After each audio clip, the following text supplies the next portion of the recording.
On this podcast, we explore fantastical thinking, moral panics, conspiracy theories, and urban legends, examine the forces that shape our culture, and tell the stories that create the realities we share, and sometimes the realities we don't. I'm your host, Chelsey Weber-Smith, and this is American Hysteria. These people are as stupid as the day is long. This giant snake having this wrestling match with the alligator. It's the story you really haven't heard. The murder of Lobster Boy. It's all in the name of spring vacation. Rollicking with the hilarious abandon of his wacky, warm, wonderful young people. No recollection of that happening at all. At all. This store sells some good liquor. They told me what I did was stupid, and I'll be facing some charges here soon.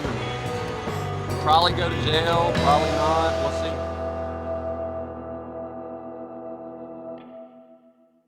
In 2013, a new and uproarious American folk hero rode in on the prehistoric back of a writhing alligator, a character living with the kind of total abandon that exists only in the strange swamps of our most humid, half-forgotten dreams.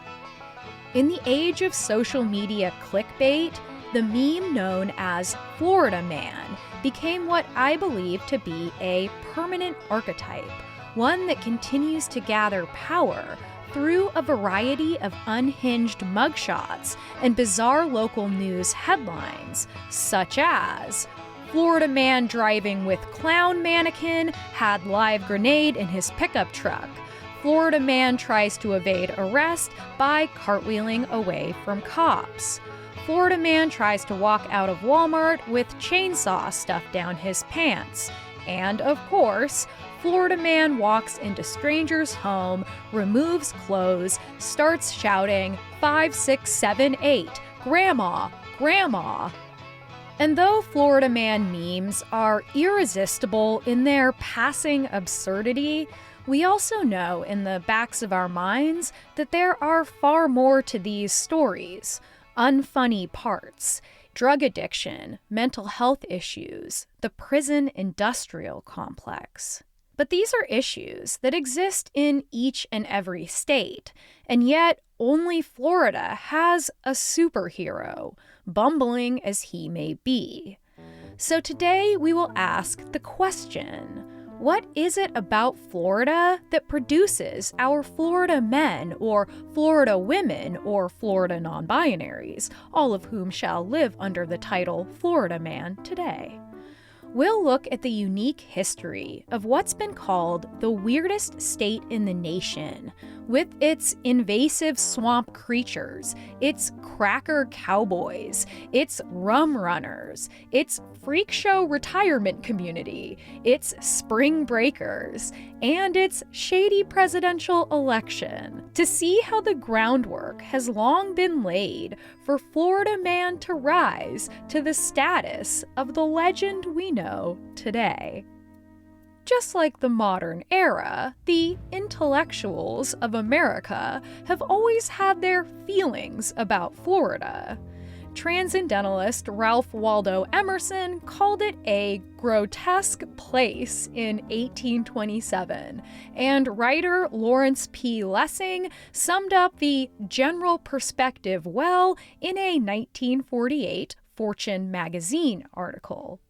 Quote, "Something in Florida is humid, languorous, and has, like a poultice, attracted pirates, derelicts, remittance men, thieves, madams, gamblers, black market operators, and all the infections of Western life.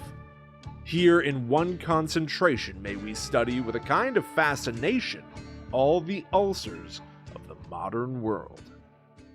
Tiffany, this is truly odd and a very disturbing story. What do you know?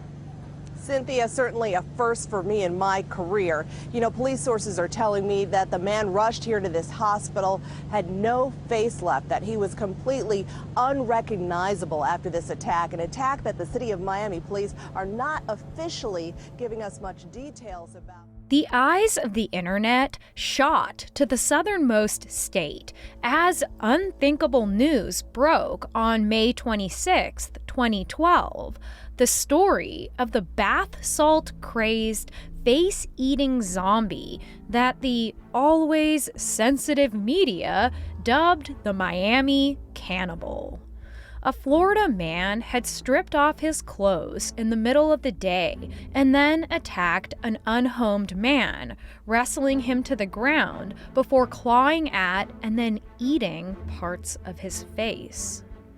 Though he became the poster child for the terrifying danger of the drug panic of the moment, bath salts, later toxicology reports found only a small amount of weed in his system. Hear more about this on our episode called Drugs. But regardless of the circumstances, the jaded internet gleefully shared stories of the Miami Cannibal with the unsubtle implication, of course, this happened in Florida. As detailed in Logan Hill's expansive Washington Post investigation, Is It Okay to Laugh at Florida Man?, the official origins of the meme are less remarkable. A PR stunt from an associate editor at GQ, Freddie Campion, who created the anonymous Twitter account @_FloridaMan with the bio reading real-life stories from the world's worst superhero. And then he started tweeting out the most bonkers local news headlines and mugshots that he could find. His posts went viral, far more viral than he expected, and almost immediately, copycat accounts popped up everywhere. A subreddit sprang to 500,000 users, and exhausting Florida Man listicles with their flurry of ads became the hottest new clickbait. The next year, the meme would cement its place in the mainstream, with brand new late-night host Seth Meyers relying on the headlines and mugshots as his first reoccurring bit, Fake or Florida. And then, in March of 2019, the Florida Man Challenge renewed its virality, encouraging everyone to Google their birthdays with the words Florida Man and then post the craziest one you could find. What's your Florida Man story? Yours was good. Mine was weird, bizarre. but good. Right, it involved a man trying to smell a woman's feet in a library and a police chase on a scooter. So take all that in this morning. All that together. Mine was a man arrested for attempting to kidnap Lana Del Rey at a concert in Orlando. Of course. Florida right? Man. We got to be specific. It's a Florida man, not just any man. Not just any man. Now you can head to our special section. My result? Florida man arrested after allegedly shoving steaks worth more than $50 down his pants.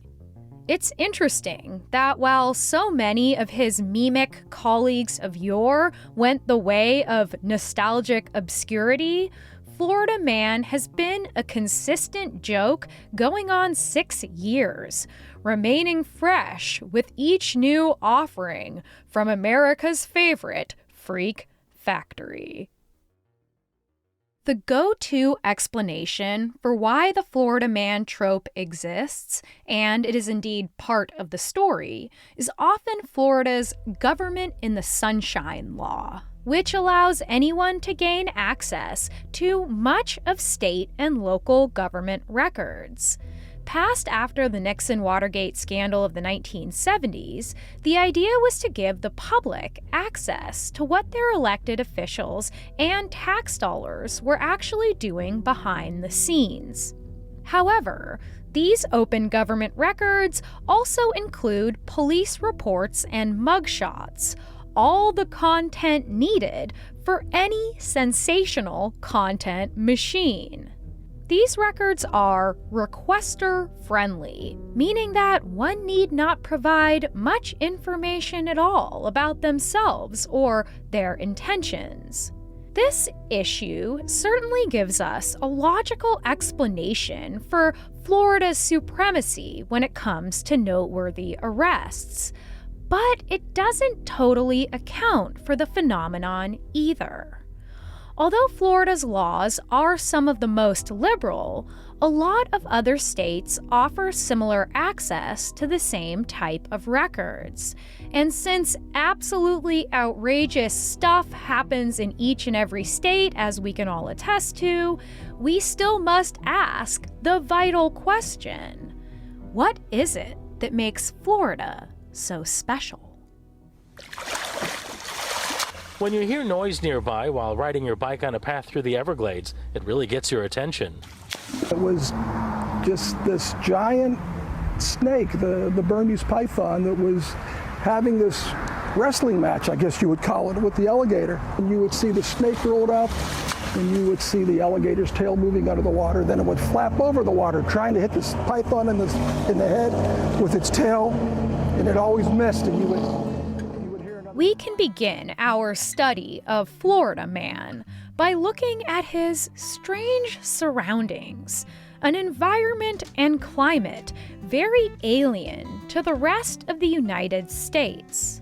Some of the most beloved Florida Man stories are accompanied by Florida animal, such as Florida Man accused of forcing small alligator to drink beer, Florida Man caught picking hallucinogenic mushrooms with alligator in backpack, Florida Man traps 12-foot python in barbecue grill, Florida Man hunting for hogs attacked by 10-foot alligator, and Florida Man uses stand your ground defense in iguana death. The state is a peculiar one when it comes to its flora and fauna, full of invasive species and uncommon creatures, with nature stories so wild they border on urban legends. For example, the thousands of Burmese pythons that continue to multiply all over the Everglades, sucking the life out of the small mammals of the area, throwing off an ancient ecosystem. The first of these pythons, which can grow to a whopping 20 feet, was spotted in the 1930s, likely brought over as an exotic pet and then released when it grew way too big. The cocaine-powered hyper-tackiness of the 1980s saw a renaissance of the exotic pet industry, and the buyer's remorse that led to their eventual release. But shit really popped off in 1992 when, in some kind of B-horror movie cold open, Hurricane Andrew demolished a python breeding facility, and the snakes slithered into the wet forests to lay their 100 eggs a year, with the city of Miami going about their business just 30 miles away. The Sunshine State is also the only place in the entire world where alligators and crocodiles live side by side. In his book, Oh, Florida, Craig Pittman explained that in 2005, quote, an Everglades National Park biologist named Skip Snow shot a photo of a 13-foot python that had tried to swallow a 6-foot alligator. As the gator was being swallowed, it apparently clawed at the python's stomach, making the snake explode. While feral hogs snort around every county, headlines also appear like alien iguanas fall from Florida trees during cold snap, because when it gets too cold, the giant lizard's claws can go stiff and they can lose their grip, sending them hurtling to Earth. The cold weather in South Florida stirring up the perfect recipe for iguanas to fall from the sky. Okay, maybe the trees, but still, watch your head. No, don't want to be there for that. I would freak out. I would too, because like they're knocked out, and then all of a sudden it's like, they're back. Yeah, no thank you. More after this. And now, back to the show. Of course, to understand Florida Man, we also have to understand the history of the place that he hails from. Way back in 1783, the Spanish took control of the land back from the English, who held it for 20 years after the Treaty of Paris was signed. Boring.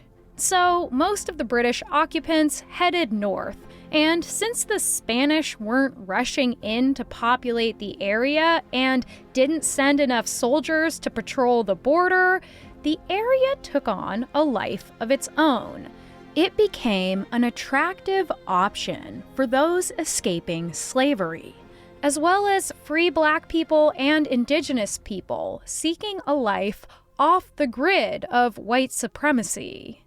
Eventually, the Spanish actually encouraged Black people to come and live in the state, offering equal rights of marriage and property as long as they converted to Catholicism, even refusing to return the formerly enslaved to the planter class and politicians who demanded it.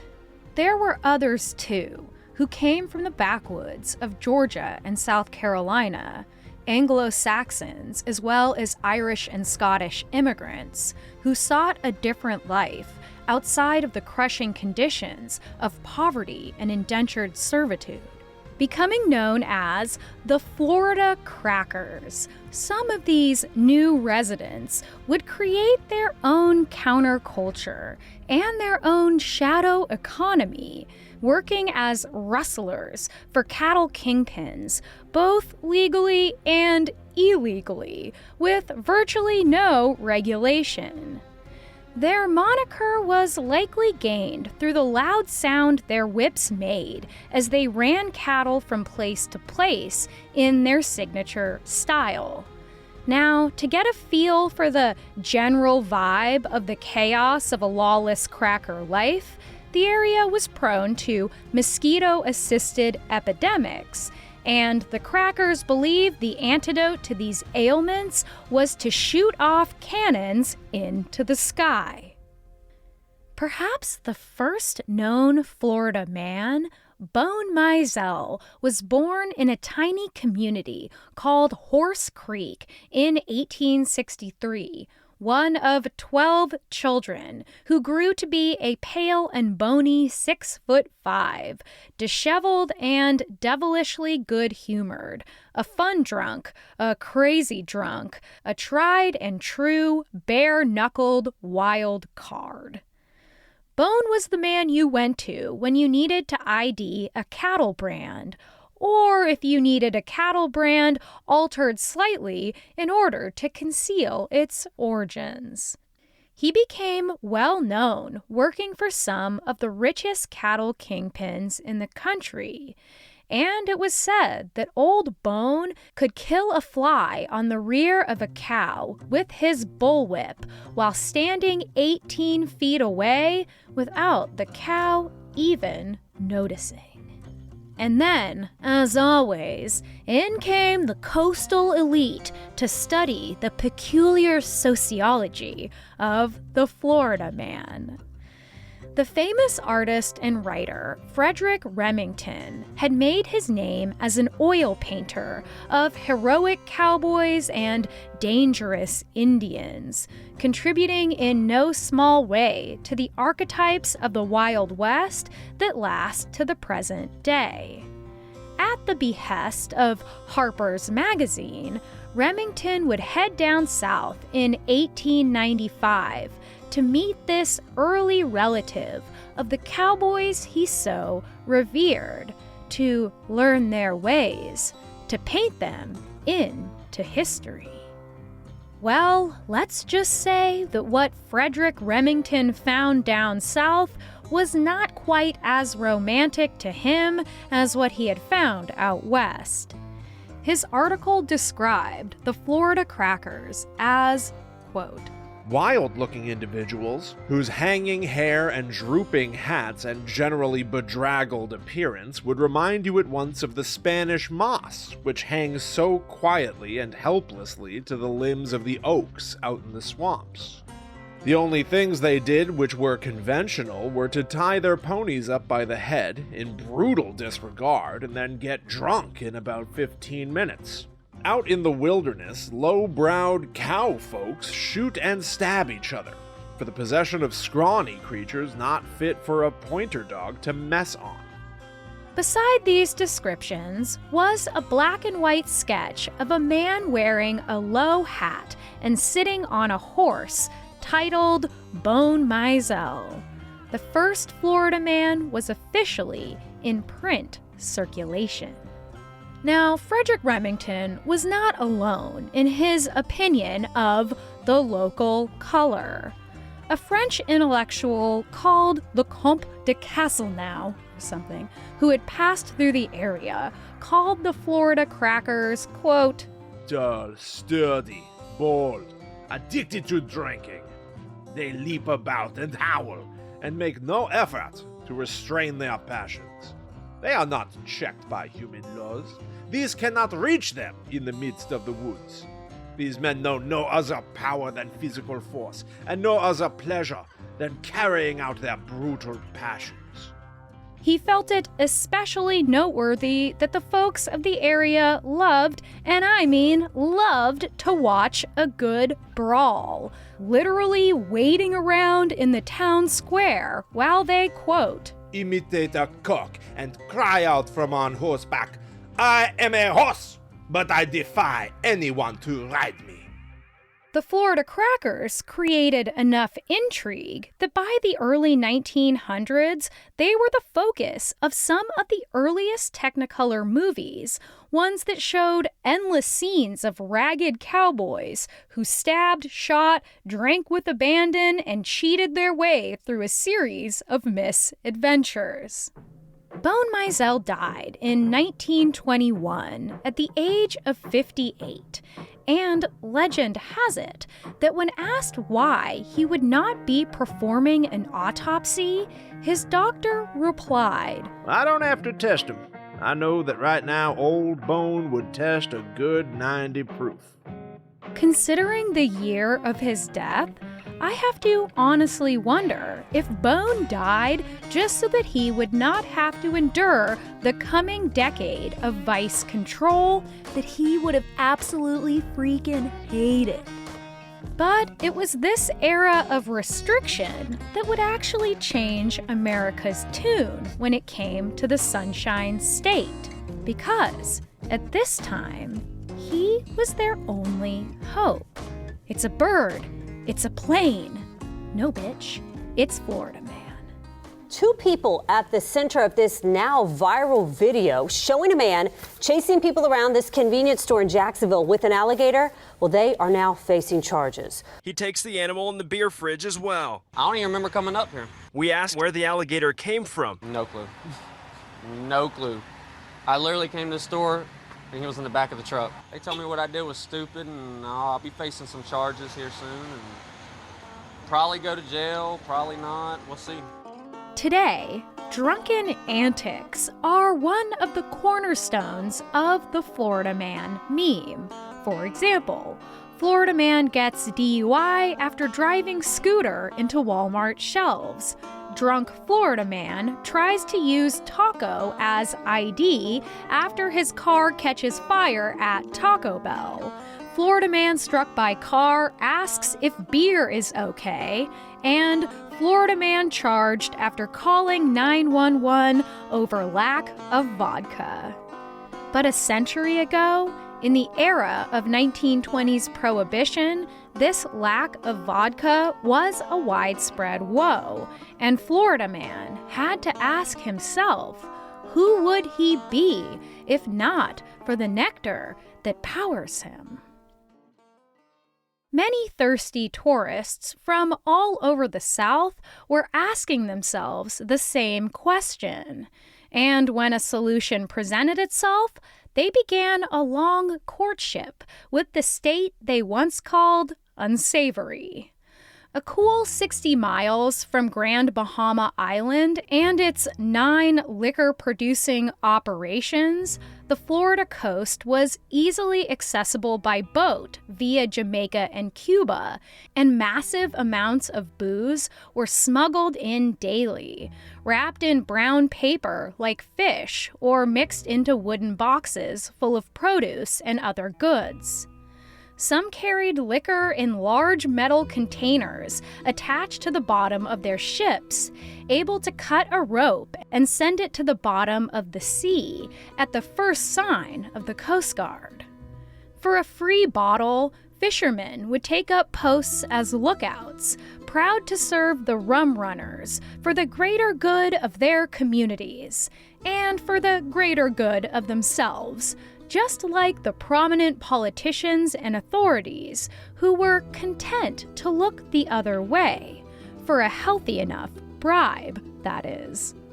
And anyway, once a boat reached 3 miles from land, the Coast Guard had no jurisdiction, and the lawlessness of the lawless sea prevailed.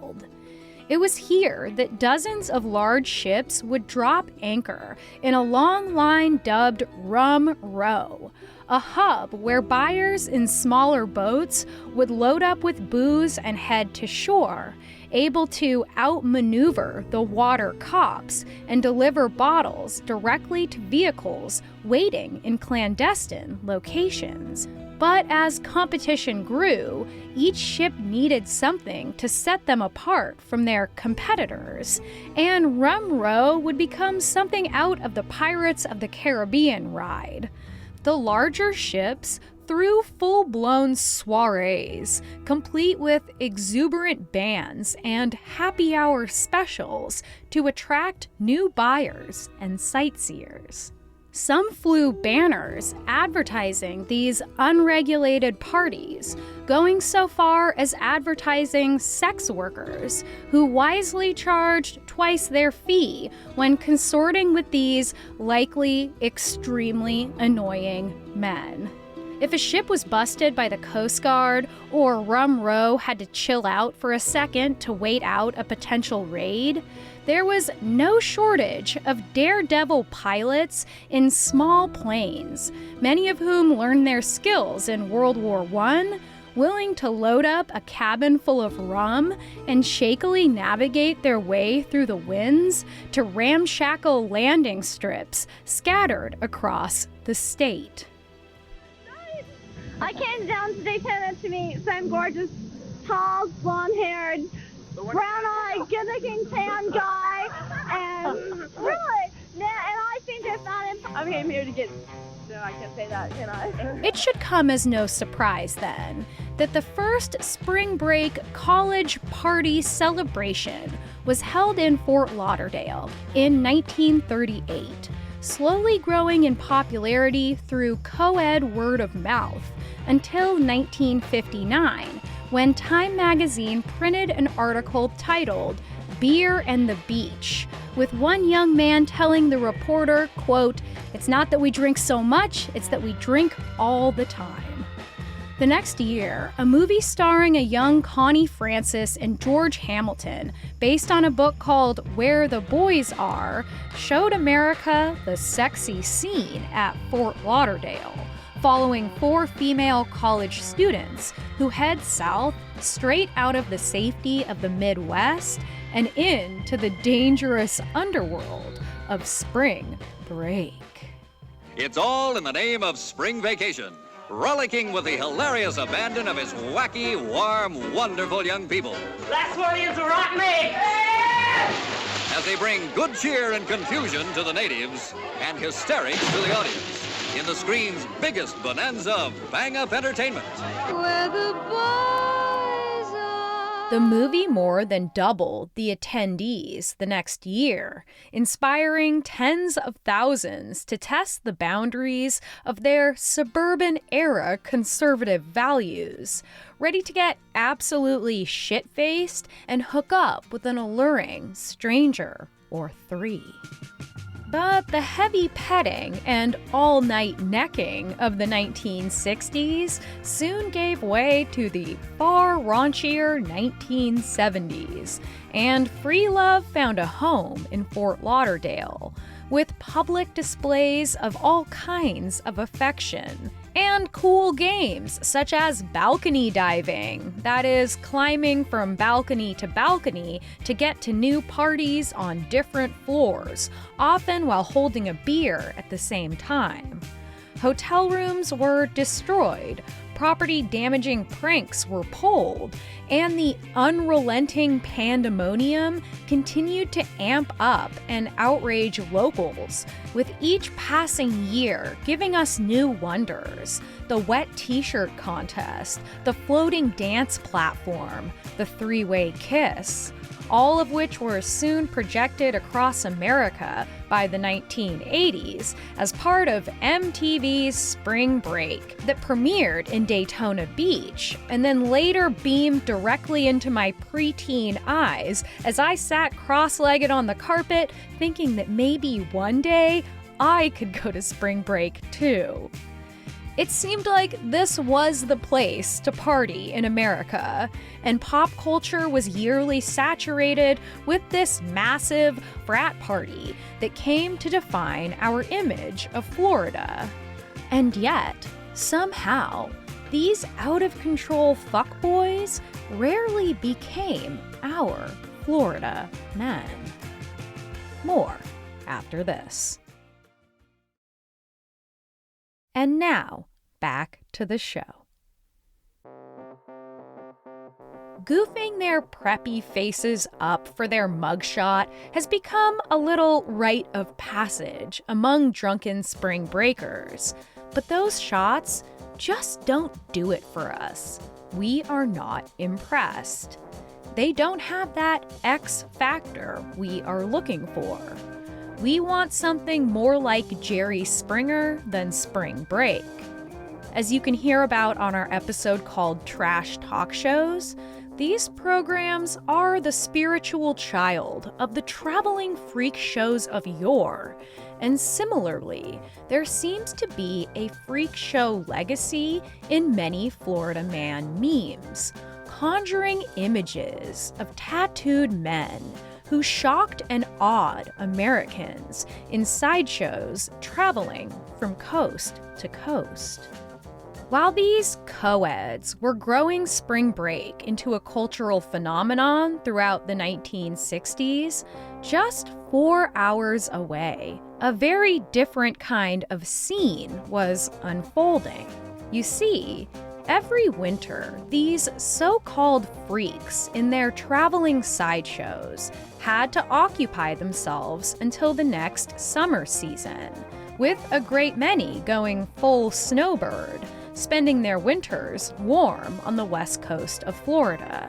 In 1967, two performers known as the world's strangest couple arrived in a little town called Gibsonton, where they opened a trailer park and a fishing camp specifically for their freak show friends. Al Tomaney was known as the Giant. He was 8.5 feet tall, and he was married to a 2-foot-tall woman named Jeannie Tomaney, or the Half Girl, and together they began their unique project. Within a couple years, hundreds of performers and carnies would set up residence in Gibsonton, transforming the town into a very different kind of place. The post office had a low counter for little people, the only one in the nation. And Gibton, as it was known, actually refined their zoning laws to allow exotic animals and the storage of large carnival rides. Neighbors, both carnies and non-exceptional citizens alike, both bought their fruit from the stand owned by the Hilton Siamese twins. They passed by bearded ladies strolling the sidewalks, fire eaters practicing in the town square, conjoined twins, alligator men, lobster boys, and monkey girls, all of whom drank together at a bar that showcased offbeat circus talents off-season. A very interesting open mic. By and large, it became their town. And outside the community, tall tales were told of carnies snatching children. Their community was so insular as to produce a special carny code of unconditional support, as well as an entire language they called carny that only they could understand. Or so the story goes. Now we can fast forward for a second to 2011, just 1 year before the Miami Cannibal became our first viral Florida man. When the 4th season of the massively popular American Horror Story premiered, the setting was a place called Jupiter, Florida, based on Gibsonton, and the characters were inspired by some of the freaks who had once lived there. Though Ryan Murphy's homage tells a different story, the pieces of a disturbing event are still present. The sensational murder of a freak show performer that would come to define the town and cast a true crime pall across the population. His name was Grady Stiles, and he was known as the Lobster Boy, the 4th generation of his family to be born with ectrodactyly, or cleft hands, and he was also an infamous abuser to all who encountered him. Definitely the most hated guy in town. Years before, this legendary asshole had murdered his daughter's fiancé to prevent them from getting married, but he was let off the hook when there were no facilities to care for his particular condition. He continued his reign of absolute terror until he was murdered himself by his wife and a 17-year-old circus performer that she teamed up with. The Orlando Sentinel story reminds one of the Miami Cannibal headlines, like a dark Florida man meme we might read today. Carnival's lobster boy killed, wife is charged. His deformed hands shocked the sideshow circuit. He claimed he used his claw during sex. And dished out a nightmare at home. He's kind of like Satan himself. The Murder of Lobster Boy, next Sunday at 9 on the E! True Hollywood Story. This was the kind of story we truly craved in the 1990s, when a lot of us were super obsessed with an even more problematic era of true crime. Shows like World's Dumbest Criminals and Wildest Police Chases, and of course, Cops, allowed America to participate in an exciting ride-along with real police officers, like those of Florida's Palm Beach County Sheriff's Office, which worked with the show for 15 seasons, delivering footage of the kind of wild criminals that would come to inform our Florida men today. This was a major fad. Cops was the most popular reality TV show throughout the decade, consistently bringing in audiences of 8 million an episode. Unsurprisingly, analyses from 1994 and from the last few years have shown that the program disproportionately arrested and aired video of Black people and other people of color. Though the accused must sign a release to allow their faces to be shown on television, those tracked down in the highly recommended podcast Running from Cops felt coerced into signing by the police, were not in a sober enough state to consent, or were even harassed by producers.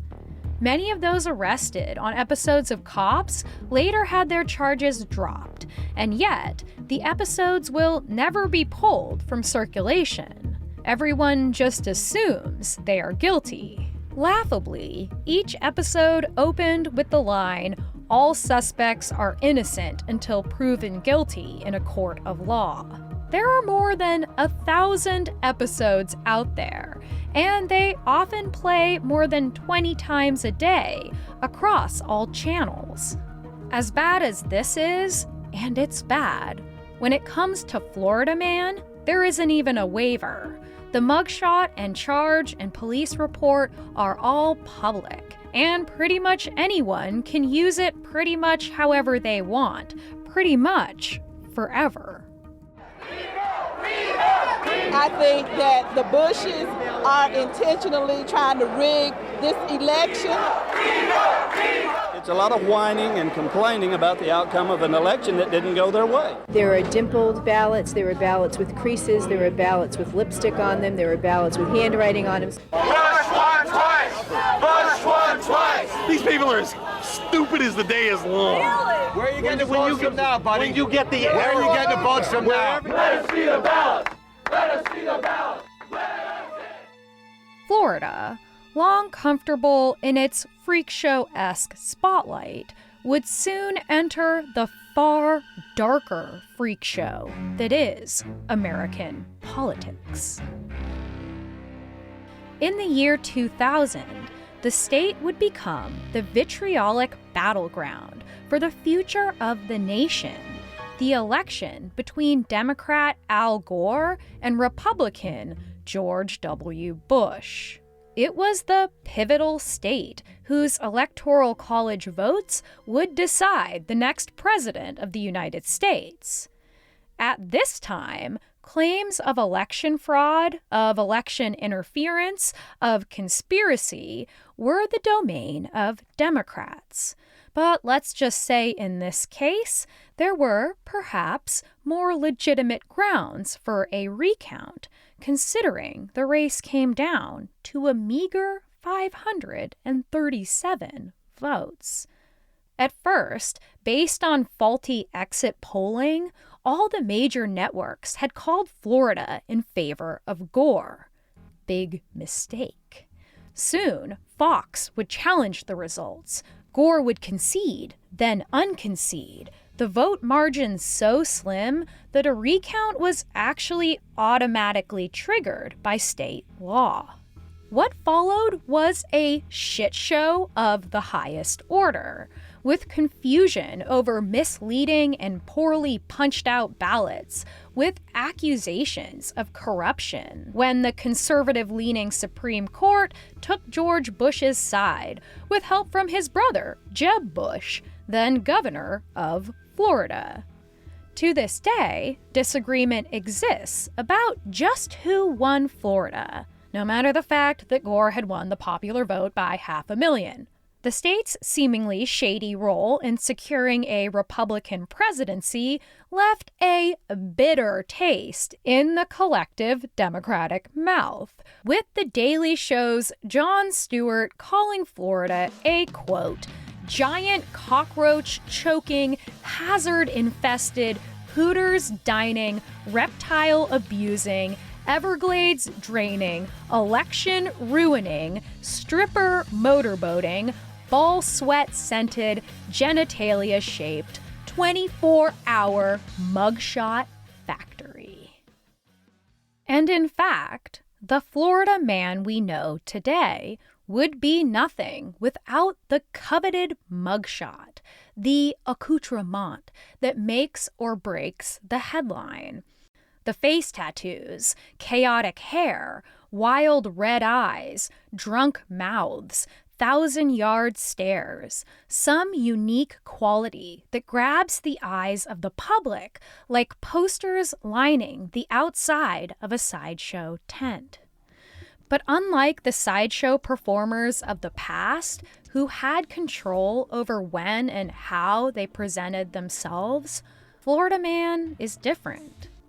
In 2013, at the same time that Florida Man was coming into the national spotlight, a new industry was having a banner year. More than 80 websites were launched with URLs like mugshots.com, mugshotsusa.com, and bustedmugshots.com, all of which had entirely automated software that combed for and then posted arrest reports and mugshots in states where that information is public.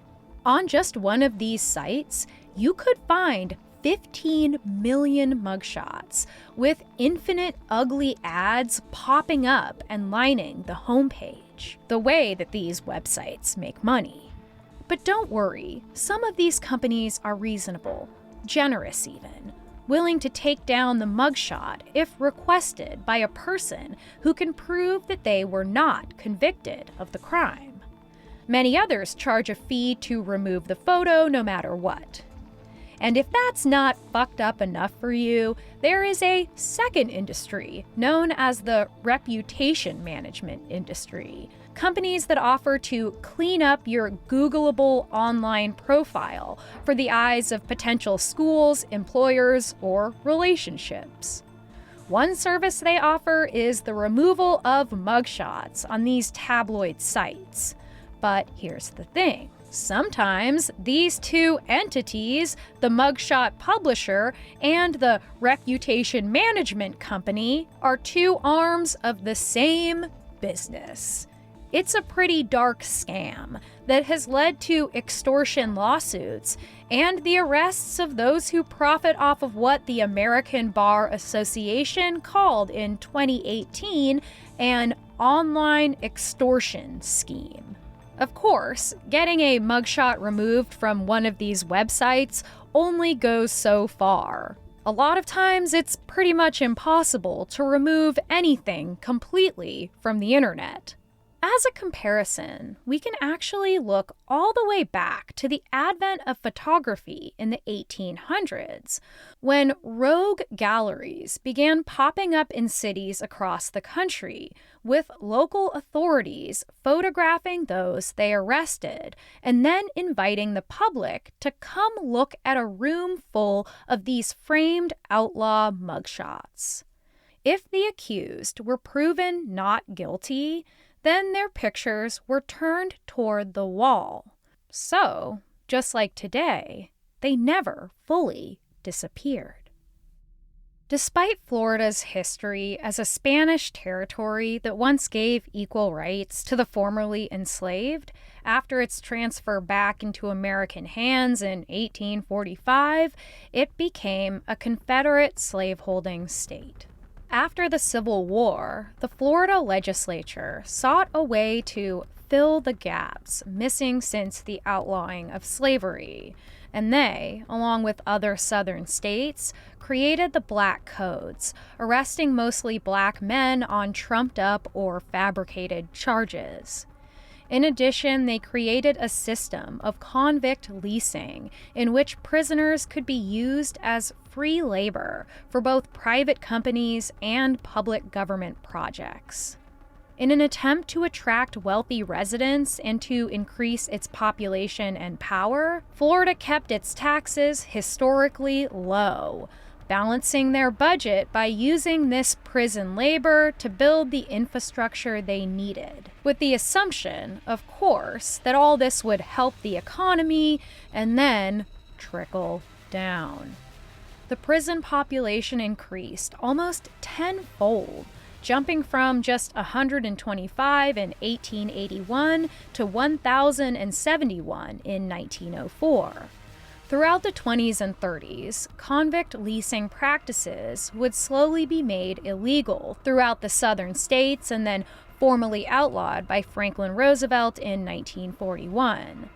But adapted versions of the same system still exist today, with inmate population increases due in no small part to the 1990s war on drugs and crime that filled our state prisons at unprecedented rates, with help, of course, from crime reality TV, from shows like Cops.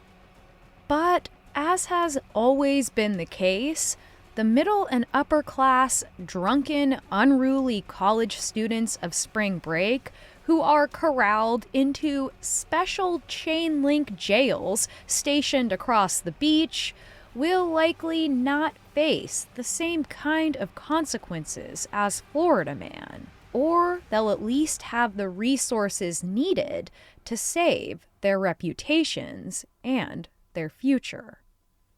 Currently, around 3,500 Florida inmates, 43% of whom are Black and almost all of whom are low income, spend time outside the wire on community work squads in public waste, road maintenance, construction, and landscaping, places like graveyards and state universities. Though they provide millions of dollars worth of labor for state projects, they are paid nothing.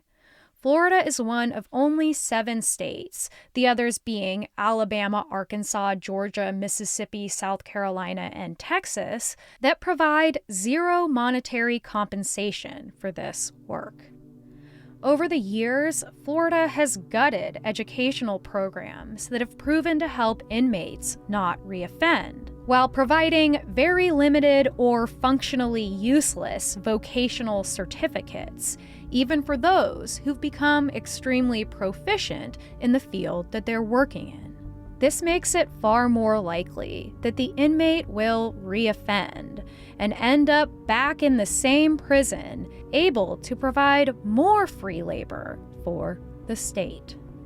According to a 2019 investigation by the Florida Times-Union, it is not violent or sexual offenders who make up these community work squads, but the safer brand of prisoner, the low-level offender, many of whom may have once been our Florida men, many of whom are in serious need of help for the issues that led to this wacky behavior in the first place. But at the same time, the state doesn't score particularly high when it comes to rates of drug use or mental illness. But what it does score high in, or rather low in, is how much the government is willing to spend on the programs that address these issues.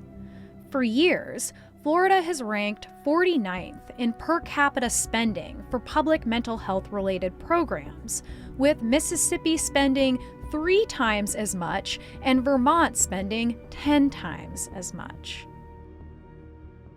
We are not naive. We know what we're looking at when we look at these memes. Of course we do. We know we're often seeing the worst day of someone's life, the culmination of drug addiction or untreated mental illness. We're seeing a formal transfer of a citizen into the clammy hands of the criminal justice system. We know that for many of these Florida men, the future will not be funny, and the past likely wasn't funny either. When we look at Florida Man, we're not looking at Florida Man as a criminal, and we're not looking at him as someone pitiable. It's not the true crime of it that interests us, not the tragic backstory or the consequences that will follow. No. It's a moment in time that we are interested in, transcendent and suspended forever in time. That moment when we see a person shuck off society completely and really live boundaryless, for better and certainly for worse. The creator of the original Twitter page began distressing over his role in the Florida Man phenomenon as he began receiving stories from fans that were darker than they were before. Disturbing stories that were not fun to read, stories of violence, stories more like the Miami Cannibal, more like the murder of Lobster Boy. He began to feel as if he had created a monster. Attorney John M. Phillips, who actually specializes in Florida Man cases, has represented several people who've gone viral for their peculiar crime stories. He believes that the archetype actually presents a, quote, free-spirited recklessness that doesn't put other people in harm's way. There is a reason that Florida Man's moniker makes him sound like a superhero. If we were to crown him royalty, we might dub him the Prince of What If. The state of Florida has more coastline than all of the contiguous United States. One can become possessed by an absurd infinity of ocean, a horizon line where mirages wave their wild nonsense, the ghost ships and diving ghost planes of underground rum runners, the humid swamps full of the creatures of urban legends, the stories of freak show performers sunbathing in their freak show town, and the fossil footprints of uproarious cracker cowboys shooting cannonballs at the sky, snakes exploding in a chorus, the alligators inside somehow still alive. Just like it does yearly to its spring breakers, it seems that Florida calls out to the inevitable wildness in us all, urges us toward reckless abandon. Florida is that voice inside us that eggs us on, a beer in each hand, yelling, "Fuck it! Come on, man, just do it! We've got one life to live. Let's get weird with it." This was American Hysteria.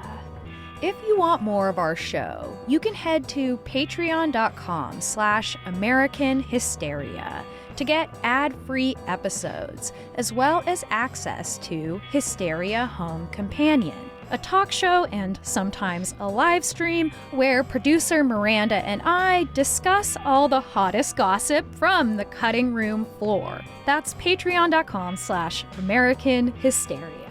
You can find us on social media at American Hysteria Podcast on Instagram and at AmerHysteria on Twitter. American Hysteria is written, produced, and hosted by me, Chelsey Weber-Smith. Sound design by Clear Como Studios, co-researched by Riley Smith, and co-produced by Miranda Zickler, with voice acting from Will Rogers.